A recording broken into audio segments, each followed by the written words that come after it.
Bonjour. Donc effectivement, comme le disait M. de Molder, je représente ici le Césaire de Bretagne.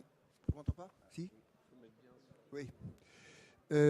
Donc le Césaire, Conseil économique, social et environnemental de la région Bretagne, et qui est donc la deuxième assemblée de la région, et qui, à ce titre, dispose, ce n'est pas le cas de tous les Césaires d'ailleurs en France, d'une section prospective chargée, en général à la demande du Conseil régional et toujours pour l'aire régionale,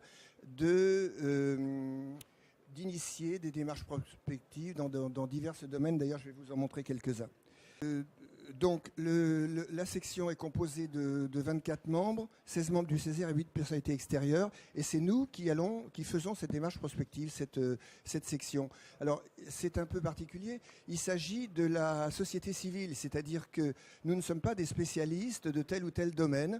Nous sommes saisis par le Conseil régional, c'était le cas par exemple sur la prospective de l'eau, pour réfléchir ensemble à ce que peut être, par exemple, l'organisation, la gestion de l'eau à un horizon donné. Là, on s'était donné 2040. On a quand même des personnalités extérieures qui, elles, sont en général des experts, pas forcément du domaine, mais par exemple des universitaires, des industriels qui travaillent sur tel ou tel domaine.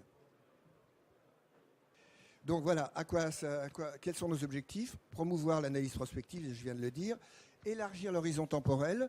Donc là, on élargit un petit peu. Ensuite, je pense qu'on va recadrer. Mais c'est très important, vous allez voir, d'avoir ce pas de côté et peut-être aussi un peu de monter un petit peu, de planer un petit peu au-dessus des... Et évidemment, le but, c'est de faire d'une prospective détachée de la décision publique, mais qui évidemment va, on l'espère, éclairer la décision publique. Comme je le disais, donc, les travaux sont réalisés entièrement au sein de la section. Nous essayons de valider collectivement l'étude. Nous ne faisons pas de traitement particulier. Nous utilisons des dires d'experts et des auditions. C'est très important cette appropriation collective parce que, par exemple, dans un domaine comme celui de l'eau, c'est assez compliqué. Il y a un coût d'entrée sur le domaine qui est, comme c'est pas à vous que je vais l'apprendre, très complexe. Et il est très utile que les collèges du Conseil régional qui représentent la société civile, à savoir les représentants des acteurs économiques patronaux, les représentants des syndicats, et puis ce qu'on appelle la vie collective. Par exemple, moi, je représente l'enseignement supérieur et la recherche. Il y a aussi, évidemment, les associations environnementalistes, s'approprient collectivement le domaine. C'est le seul endroit où cela se fait. Alors, première caractéristique de notre méthode de prospective, c'est une prospective dite exploratoire. C'est pas usuel, hein, finalement. C'est pas si usuel que ça. Je vais y revenir après. L'idée, c'est de faire émerger l'ensemble des dimensions du possible. C'est d'essayer de sortir des sentiers battus, mais un petit peu des tendances. Il est bien évident qu'on va vers ça, ou bien, le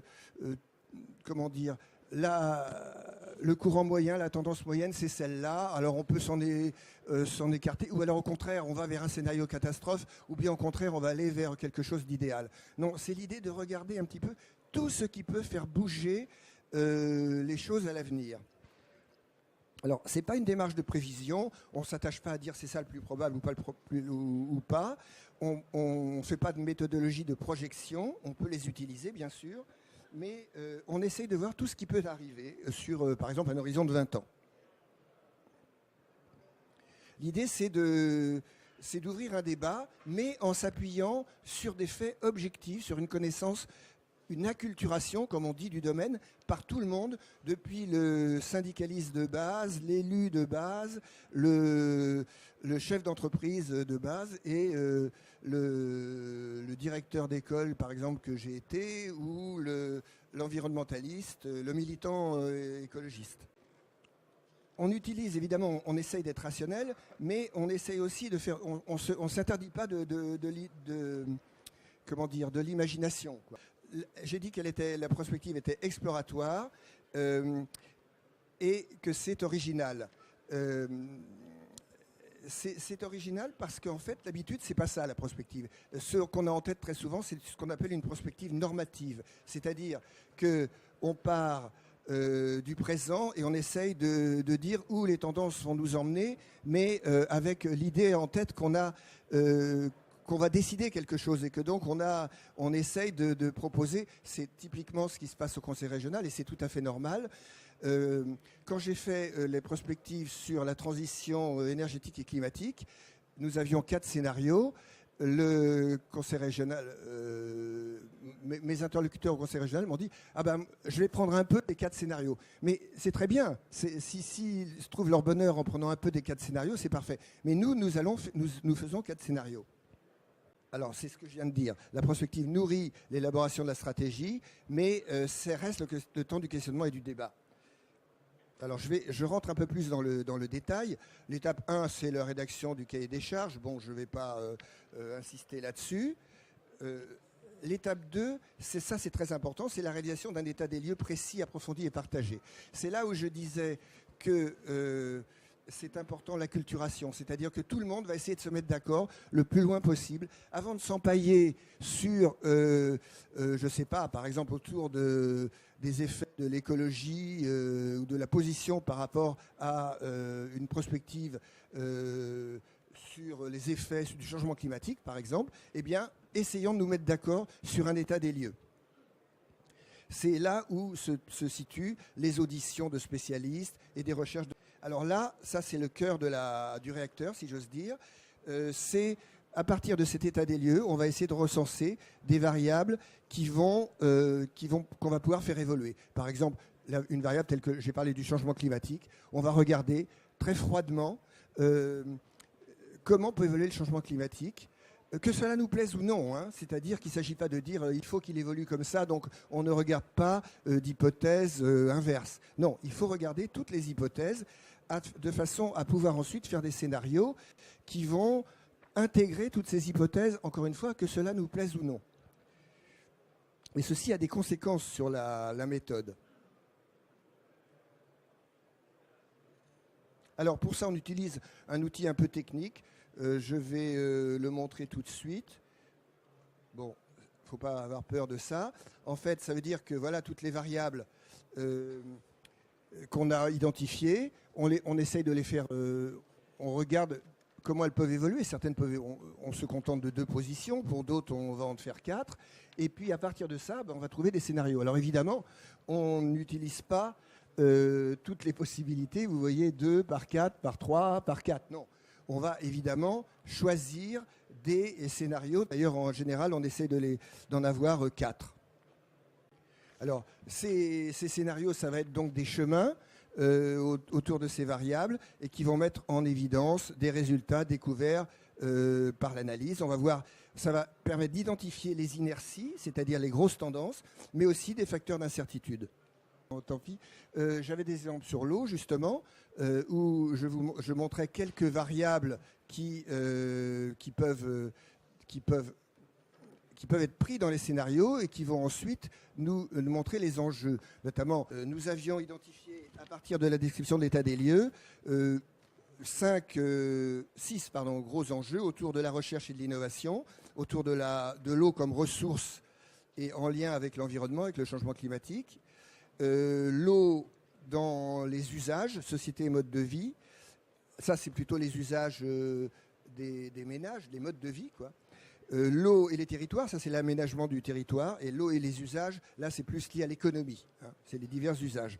Bon, c'est à partir de ces variables en termes de grands enjeux qu'on a identifié ces enjeux. Et que, alors il se trouve que là c'est une étude un peu particulière. C'est un mode de fonctionnement un peu particulier. D'habitude, on va au scénario et là, on a transmis ces grands enjeux au Conseil régional qui lui-même, à partir de ça, va faire des scénarios. Alors là, je pense que ça ne sera pas les scénarios que nous avons l'habitude de faire au Conseil régional, au Césaire, où nous disons, eh bien voilà, nous faisons 4 scénarios. Chaque scénario a des aspects positifs et des aspects négatifs. On ne prend pas parti. On dit voilà, si vous voulez aller, si on prend tel type de scénario, par exemple, j'ai donné les exemples sur le changement climatique, les études autour du changement climatique. eh bien, nous avions un scénario transition technologique où nous disions c'est le tout technologique, le changement climatique va induire on va essayer de lutter contre le changement climatique grâce à la technique. Ça, c'est un des scénarios. C'est un scénario qui est très lié au marché aussi, c'est-à-dire que la technique, eh bien, elle sera sur le marché et c'est la meilleure qui l'emportera. Voilà. Alors ce scénario, il a des avantages, évidemment, et il a aussi évidemment il s'inscrit très bien dans la société dans laquelle nous vivons. Maintenant, il a des inconvénients, c'est-à-dire que d'abord, il est inégalitaire. Il faut avoir les moyens de se payer la technologie. Et évidemment, il n'est pas sûr qu'il remplisse les objectifs, par exemple ceux de la COP21. Et puis, il y a des scénarios, au contraire, aux transitions négociées, où on essaye d'avancer petit à petit. Alors, quand j'ai présenté ça à Dominique Ramard, par exemple, l'élu qui était en charge à cette époque-là de ces questions, il m'a dit c'est très bien, c'est ce scénario qu'on va prendre. Et bien, je lui ai dit oui, manque de chance, ce scénario, il est beaucoup trop lent. Il ne remplit pas les objectifs de la COP21. Il ne garantit pas qu'on va être, qu'on va pas, par exemple, dépasser les 2 degrés ou la limite de gaz à effet de serre qui était fixée dans le schéma régional climat et énergie. Vous voyez, à chaque fois, il y a du pour et du contre. Alors, il y a un scénario, un seul, qui remplit bien les objectifs de la COP21 et qui permet en Bretagne de diminuer les gaz à effet de serre. C'est le scénario transition dirigée.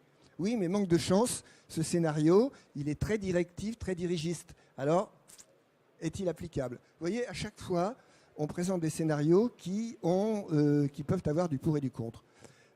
On verra avec le Conseil régional, puisque il y a un retour de ces scénarios vers le Césaire. Il y aura une discussion, j'espère, fructueuse qui s'établira, où on aura cette discussion autour des scénarios de l'eau à l'horizon 2040, à partir des enjeux qu'on a identifiés. Voilà. Alors c'est plutôt un complément d'infos, puisque je fais partie aussi du Conseil économique et social et du groupe de travail prospective. L'intérêt du travail en prospective, c'est que sur des problématiques qui peuvent être soit compliquées, soit, je dirais, polémiques dans l'actualité, le fait de travailler en prospective diminue les tensions et permet de travailler, je dirais, en travaillant sur une hypothèse de moyen à long terme, d'être moins sur la posture, on va dire. Voilà. Donc ça, c'est très important. Et le deuxième élément important, c'est aussi que ça permet aussi de permettre à des gens qui ne sont pas forcément je dirais, des spécialistes du domaine, par toute la première partie d'information et de formation, d'accéder à un niveau de compréhension d'un domaine sur lequel ils n'étaient pas du tout positionnés. Nous, on dit un ticket d'entrée, qui parfois, en fonction des sujets, peut être un peu haut, un peu élevé. Mais si on ne l'avait pas fait en prospective, ces personnes-là ne se seraient jamais intéressées, n'auraient jamais accédé à ce niveau d'information et de formation. Voilà. J'aurais peut-être une question, puisque le Césaire a fait plusieurs démarches prospectives dans différentes thématiques. Généralement, quel est le temps, puisque vous êtes sur des commandes quand même, oui. Voilà, donc quel est le temps nécessaire Oui, alors évidemment, ça c'est c'est un peu le point, je dirais le point faible. Le Césaire, on n'est pas évidemment un centre d'études. Nous sommes des élus de nos organisations respectives. Donc, le mode de travail, c'est de se réunir. Le groupe, la section se réunit une fois par mois. Et alors, en général, ça dure... Là, on l'a fait en 1 an. Bon. On se réunit une fois par mois et puis on a une petite équipe autour de 2 rapporteurs, du président et puis d'une chargée de mission du Césaire qui tient la plume. Et donc voilà, on se réunit tous les mois, on avance comme ça avec les auditions, comme je l'ai dit, puis après un temps de travail en commun. Et sur une étude comme l'étude sur le changement énergétique et climatique, enfin la transition énergétique et climatique, on a travaillé autour d'1 an et demi, je crois. Oui, ça c'est un peu long, mais on travaille sur le long terme. On est à 2040, 2050, donc c'est pas Voilà, on est capable de travailler un peu plus vite sur des études plus précises et qui sont à moins long terme. Par exemple, sur le Brexit, il y a une étude a été faite en moins de 3 mois, je crois. Mais dans ce cas-là, on n'était pas dans la prospective proprement dit. Si on applique la méthode que je viens de décrire, là, compte tenu de nos contraintes, qui est qu'on se réunit une fois par mois seulement, que tous ces gens qui sont là ont des obligations et des occupations par ailleurs, et en plus ce sont souvent des doubles obligations, parce qu'ils sont souvent par exemple salariés ou chefs d'entreprise et militants associatifs, représentants de leurs organisations patronales ou syndicales, eh bien on ne peut pas faire plus, on ne peut pas aller plus vite. Mais ça donne au moins le temps long aussi pour nous, et c'est un temps de réflexion, comme le disait Marie-Pascale, où on voit, moi je l'ai observé, ça fait maintenant plus de 2 ans que je préside cette section, et j'observe les gens qui peu à peu s'ouvrent et changent leur manière de voir, qui a priori est plus fermée, quoi, et qui devient plus ouverte au fur et à mesure du travail. Je vais vous poser une question, parce que j'ai lu votre rapport sur l'eau en 2040, et en introduction, vous le présentez ici comme un élément de prospective, et dans l'introduction de votre rapport, vous dites que ce n'est pas de la prospective, vous dites que vous avez juste cherché à faire émerger les variables du problème. Oui. Alors, est-ce que vous pouvez me préciser un petit peu pourquoi vous dites dans votre rapport que ce n'est pas de la prospective, et là, vous présentez un peu ça comme une démarche prospective, donc ce n'est pas toujours facile de s'y retrouver. C'est pas exactement ça qu'on dit. On dit qu'on n'a pas pu aller jusqu'au bout de la démarche prospective, parce que c'est ce que j'ai expliqué. Là, c'est une saisine un peu particulière qu'on a acceptée quand même parce qu'on souhaite au Césaire être dans le processus d'aide à la décision et d'apporter le plus possible de l'aide au Conseil régional. Et donc le Conseil régional nous a dit, on veut faire des scénarios, c'est dans le cadre du plan breton sur l'eau, donc on n'a pas de raison de se mettre en travers ou à côté de cette démarche. Et dans cette démarche, le Conseil régional a souhaité élaborer lui-même des scénarios et nous a fait une commande juste en amont de la prospective. Ce n'est pas la prospective dans la mesure où on est en amont de la prospective parce qu'on n'est pas allé jusqu'au scénario. Oui, bonjour. Quand vous faites justement le choix des scénarios et des différentes étapes, comment est-ce que vous gérez les interactions qu'il peut y avoir entre des étapes dans les résultats pour pouvoir arriver à vos résultats ? Parce que vous faites des hypothèses individuelles sur chacun des items, donc augmentation de la pluie ou moins de pluie ou plus de pluie, ou autant de pluie. Mais comment est-ce que ça, du coup, vous le faites interagir avec les autres items qui sont... C'est ça, c'est le schéma que j'ai montré là un peu rapidement. Vous savez, vous avez tous les items. Bon, on ne peut pas faire 350 scénarios. Il faut trouver des lignes directrices un petit peu de ces diverses variables. Et en gros, malgré tout, c'est à partir d'enjeux. On regarde les grands enjeux, je les ai montrés pour l'eau, là. Et c'est à partir de ces grands enjeux qu'on sélectionne les variables qu'on va appeler les variables déterminantes. On ne les garde pas toutes. Marie-Pascale ? Oui, je voulais juste compléter, c'est-à-dire qu'à partir d'une variable, donc on va faire varier, plus de pluie, moins de pluie, ça part d'une audition. C'est-à-dire qu'on ne peut construire nos scénarios et nos variables que parce qu'on a rencontré les spécialistes de l'art, je dirais, on va dire, pour chacune des variables. C'est-à-dire que, par exemple, sur l'eau, je ne sais plus combien on a rencontré, mais peut-être une trentaine, non, on a un peu moins là, parce que comment il fallait aller vite, mais au moins une trentaine de personnes, chacun dans leur domaine. Voilà. Et c'est à partir de leurs données que nous, on bâtit des variables. Et on les questionne sur, est-ce que si on fait varier, pour vous, quelle est l'importance, quel est l'enjeu, quelle amplitude de variation, etc. Donc on les questionne. Tout le travail de la prospective, à un moment donné, c'est un travail de groupe, quoi. Ça va émerger, quoi. Je l'ai vu pour la transition énergétique et climatique. Je me posais la même question que vous au début. Je n'avais pas utilisé cette méthode jamais. À l'INSEE, moi je viens de l'INSEE, c'est pas du tout comme ça qu'on travaille. On travaille en tendanciel et scénario bas, scénario haut, enfin, etc. Là, c'est pas du tout ça. On met toutes les variables sur la table. C'est exploratoire, c'est participatif, tout le monde parle.